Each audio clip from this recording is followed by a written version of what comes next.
तबीयत वैसे भी मैं ठीक नहीं नहीं चाहती रहती, कि आप कल पानी को पीजिए। मेरी बेटी के साथ ऐसा हो। मैं चाहती हूँ कि इनको फांसी की सजा हो और हमारी दूसरी बेटी के साथ ऐसा न हो। नमस्कार, मेरा नाम है मीनाक्षी रजत और आप देख रहे हैं रिपब्लिक भारत डिजिटल। उत्तराखंड के कोटद्वार में मैं मौजूद हूं और बात अंकिता भंडारी मर्डर केस की। अंकिता भंडारी मर्डर केस की शुरुआत होती है 18 सितंबर 2022 से। 18 सितंबर 2022 को यमकेश्वर में रहने वाली पौड़ी गढ़वाल की अंकिता भंडारी अचानक से गायब हो जाती हैं। एक रिजॉर्ट जिसका नाम वंतारा था, उसमें वो कार्य करती थी, लेकिन उनकी गुमशुदगी की वजह से पूरा परिवार परेशान हो जाता है।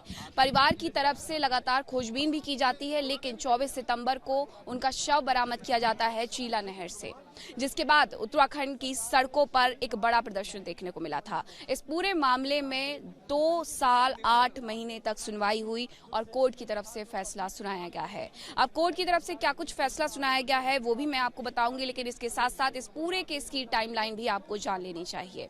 इस पूरे केस की शुरुआत, जैसे कि मैंने पहले भी बताया, 18 सितंबर 2022 को होती है। इसके बाद 24 सितंबर 2022 को अंकिता भंडारी का शव बरामद किया जाता है। शव बरामद होने के बाद एक नारा उत्तराखंड में बुलंद हो जाता है। नारा था कोटद्वार चलो।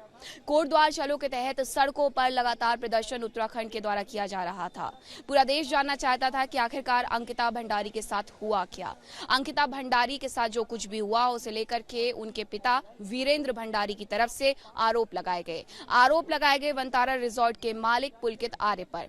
आरोप ये थे कि जबरन अंकिता को देह व्यापार की तरफ ढकेला जा रहा था। जब अंकिता ने इस बात से इनकार किया तो उनका मर्डर कर दिया गया। इन आरोपों में कितनी सच्चाई थी, इसे सिद्ध कोर्ट में ही करना था। आखिरकार कोर्ट में सबसे पहला मामला सुना जाता है 30 जनवरी 2023 को, जिसके बाद मार्च 2023 में कोर्ट के द्वारा कहा जाता है कि अब फैसला नियमित तौर पर सुना जाएगा। इसके बाद एसआईटी का गठन, क्योंकि इस पूरे मामले में कर दिया गया था, एसआईटी की तरफ से इस पूरे मामले में 47 गवाहों की गवाही भी दिलवाई गई। 500 पन्ने की चार्जशीट दाखिल की गई थी और 2 साल 8 महीने तक नियमित तौर पर सुनवाई हुई। 19 मई 2025 की तारीख आती है और ये सुनवाई अंतिम सुनवाई में बदल जाती है। इसके बाद कोर्ट की तरफ से कहा जाता है कि फैसला सुनाया जाएगा 30 जनवरी 2025 को, और आज की तारीख है 30 जनवरी 2025। कोर्ट एक बार फिर से बैठती है और फिर से इंतजार होता है कि अंकिता भंडारी मर्डर केस में पुलकित आर्य, साथ ही अंकित गुप्ता और सौरभ भास्कर को क्या कुछ सजा सुनाई जाती है।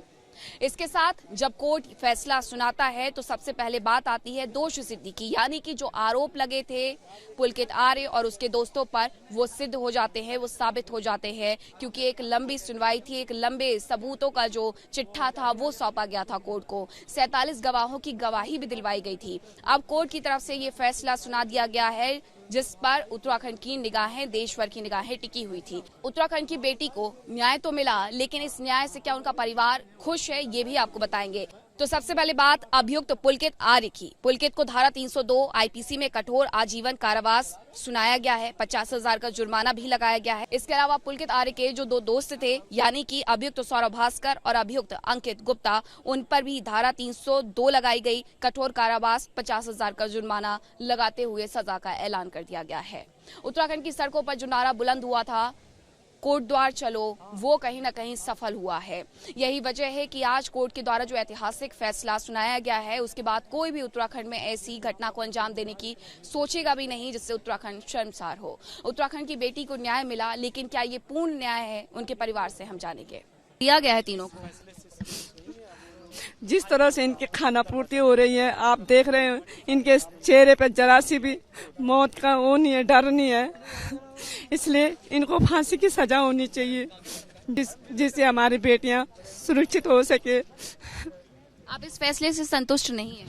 नहीं है, हम इस फैसले से संतुष्ट। इनको फांसी की सजा होनी चाहिए थी। हमारे जीते जी इनको भी मौत की सजा होनी चाहिए थी। आप ये चाहती हैं? हाँ जी। तो आपकी कोई तैयारी है कि आप आगे बढ़ेंगे, सुप्रीम कोर्ट जाएं या हाई कोर्ट जाएं? हाँ, हम आगे जाएंगे और इनकी फांसी की मांग करेंगे। इसके अलावा कोई कंपनसेशन की मांग भी की गई थी? शायद वो जजमेंट में लिखा होगा, जो कंपनसेशन यदि उनके माँ बाप को दिया होगा तो वो जजमेंट का भाग होगा। इस केस की शुरुआत से ही अंकिता के मदर और फादर ये कहते रहे हैं कि वो चाहते हैं कि उनकी बेटी की जिस तरीके से मौत हुई, अभियुक्तों को भी उसी तरीके से सजा मिले, यानी कि उन्हें फांसी की सजा दी जाए। तो क्या परिवार इस फैसले से आप खुश हैं? मुझे लगता है आजीवन कारावास का मतलब टिल ऑफ डेथ ही है, जो कि अभी ये सुप्रीम कोर्ट ने आजीवन कारावास का सेंटेंस सही है, जो रहेगा तो टिल ऑफ डेथ ही सही वापस आएगा।